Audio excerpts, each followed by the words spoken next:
दहशतगर्दों के हमले। वज़ीर आज़म ने वफाकी काबीना का आज होने वाला इजलास मुलतवी करके आला सतह का सिक्योरिटी इजलास तलब कर लिया। इजलास में चीनी शहरियों की सिक्योरिटी से मुतालिक इंतज़ामात का जायज़ा लिया जाएगा। वफाकी वज़रा, आला अस्करी हुकाम और IGs पुलिस शिरकत करेंगे। वफाकी काबीना का इजलास अब कल होगा। शांगला में दहशतगर्द हमले में 5 चीनी इंजीनियर समेत 6 अफराद हलाक। पुलिस हुकाम के मुताबिक गाड़ी इस्लामाबाद से कोहिस्तान जा रही थी। शाम के करीब मुखालिफ सम से आने वाली गाड़ी ने कार को टक्कर मारी। सिक्योरिटी फोर्सेस का इलाके में सर्च ऑपरेशन।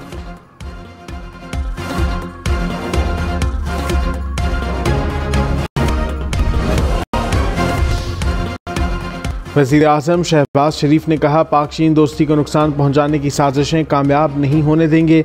शाम वाक़े की जल्द तहकीकात करके जिम्मेदारों को करार वाकई सजा देंगे। शहबाज शरीफ की चीनी सफारत खाने में चीनी सफ़ीर से मुलाकात। दहशतगर्द हमले में 5 चीनी बाशिंदों की हलाकत पर ताज़ियत। कहा, CPEC के दुश्मन नापाक अज़ाइम में कभी कामयाब नहीं होंगे। दहशतगर्दी के नासूर के खात्मे तक जंग जारी रखेंगे।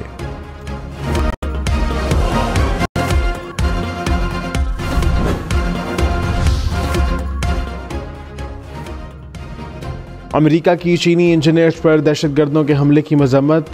तर्जुमान अमेरिकी महकमा खारजा मैथ्यू मिलर ने कहा, हमले में होने वाले जानी नुकसान पर दुख हुआ। मुतासिर होने वालों से दिली ताज़ीयत का इजहार करते हैं। दहशतगर्दों के हाथों पाकिस्तानी अवाम ने बेपनाह जानी नुकसान उठाया। चीनी बाशिंदे भी पाकिस्तान में दहशतगर्दी का निशाना बने। किसी भी मुल्क को दहशतगर्दी की कार्रवाइयों का शिकार नहीं होना चाहिए। गवादर, तुर्बत और बिशाम में दहशतगर्द हमले सिक्योरिटी सूरत हाल ख़राब करने की साजिश हैं। तर्जुमान मुसल्लह अफ़वाज ने कहा, पाकिस्तान और स्ट्रेटीजिक इत्तेहादियों बिलखुसूस चीन के दरमियान इख्तलाफात पैदा करने की कोशिश की जा रही है। बाज़ गैर मुल्की अनासर पाकिस्तान में दहशतगर्दी को फ़रोग़ देने में मुलव्विस हैं। ऐसी घिनौनी कार्रवाइयाँ हमारे अज़्म को पस्त नहीं कर सकती। दहशतगर्दों और उनके मददगारों को कटहरे में लाएंगे। पूरी कौम चीनी भाइयों के साथ यकजहती के लिए खड़ी है।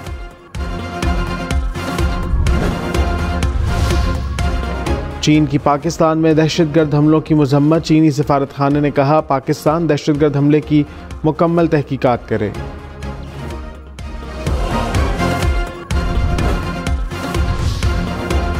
तुर्बत में पाक बहरिया की बेस PNS सिद्दीक पर हमले की कोशिश नाकाम। 4 दहशतगर्द मारे गए। फायरिंग के तबादले में सिपाही नौमान फरीद शहीद। ISPR के मुताबिक दहशतगर्दों ने रात की तारीकी में बेस में दाखिल होने की कोशिश की। मुसल्लह अफ़वाज ने मुअस्सर जवाबी कार्रवाई में दहशतगर्दों को पसपा कर दिया। शहीद सिपाही की नमाज जनाजा अदा कर दी गई।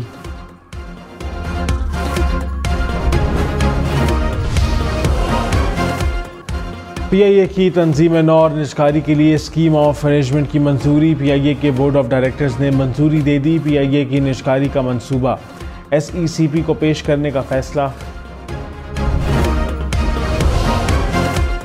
वफाकी वज़ीर पेट्रोलियम मुसद्दिक मलिक ने कहा, पाक ईरान गैस पाइपलाइन मंसूबे से मुतालिक अमरीका से बात करेंगे।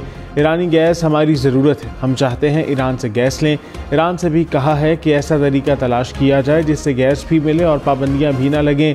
हमने पाबंदियों से ऐसे ही इस्तिस्ना लेना है जैसे अज़रबैजान और इराक को इस्तिस्ना मिला।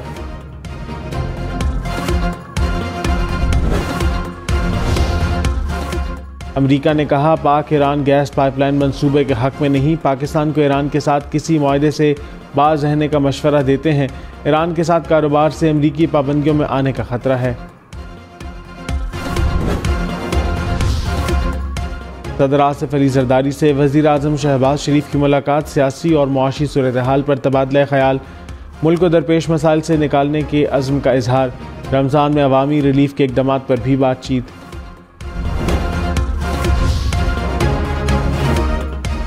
खैबर पख्तूनख्वा असम्बली में मखसूस नशिस्तों पर हल्फ लेने की दरख्वास्त पर फैसला महफूज। दौरान समाअत DG लॉ ने कहा, मखसूस नशिस्तों पर अरकान के हल्फ ना लेने की सूरत में इलेक्शन कमीशन सेनेट इलेक्शन मुलतवी कर सकता है।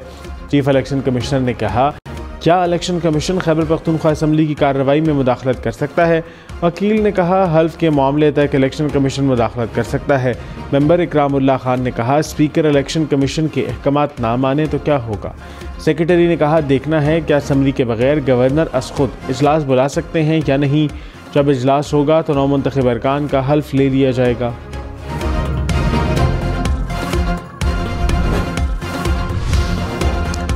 नवाज शरीफ ने कहा, 1-2 साल मुश्किल से ही आसूदगी का वक्त ज़रूर आएगा। हमारी हुकूमत को ना हटाया जाता तो पाकिस्तान तरक्की की बुलंदियों पर होता। नाजायज़ कब्जा करने वालों ने मुल्क के साथ जो किया सब ने देखा।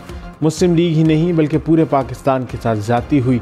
सबको मिलकर मुल्क को मुश्किल से निकालना होगा। वज़ीर आला पंजाब मरीम नवाज़ और नवाज शरीफ से फैसलाबाद डिवीज़न के अरकान, कौमी और सूबाई असम्बली की मुलाकात।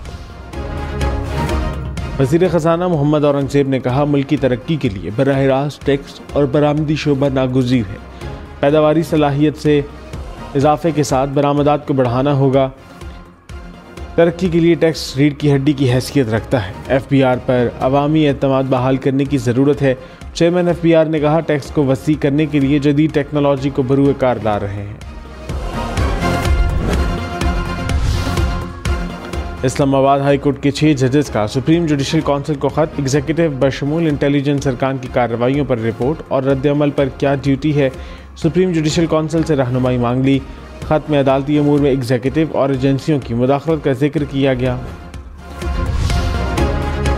गवर्नर पंजाब में प्रिंसिपल एचिसन कॉलेज माइकल ए थॉम्सन की 28 दिन की छुट्टी की दरख्वास्त मंजूर कर ली। आमना कामरान और खालिद नून छुट्टी के दौरान इंतजामी फ़राइज़ सर अंजाम देंगे। एचिसन कॉलेज के प्रिंसिपल के मुस्ताफ़ी होने पर गवर्नर हाउस के बाहर एहतजाज। मुजाहिरे में कॉलेज के तलबा, वालिदैन और सिविल सोसाइटी शरीक।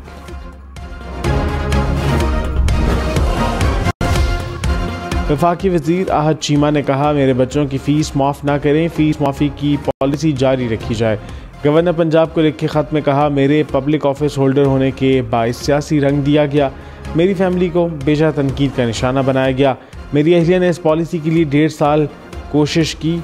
कॉलेज के प्रिंसिपल ने मेरी ज़ात की हद तक सहूलत